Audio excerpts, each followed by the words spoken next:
Hey guys, for this video, I'm gonna show you how to sync Google Drive with Obsidian. So first, you wanna open up Google Chrome and then search for Google Drive for desktop download. Then click on the first link. Then you just wanna go ahead and download that.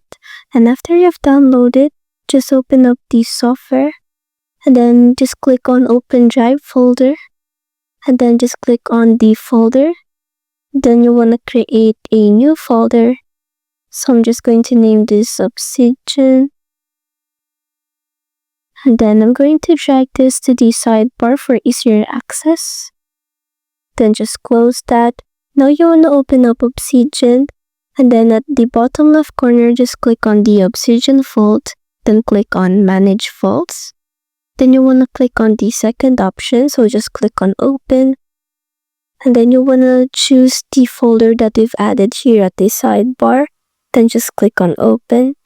So it's as easy as that. I am now using a Google Drive for my vault here in Obsidian. So if I go ahead and add some notes here in Obsidian and I open up my files and open that Obsidian folder, you will see that it is now synced with Obsidian. So it's as easy as that. Thanks for watching.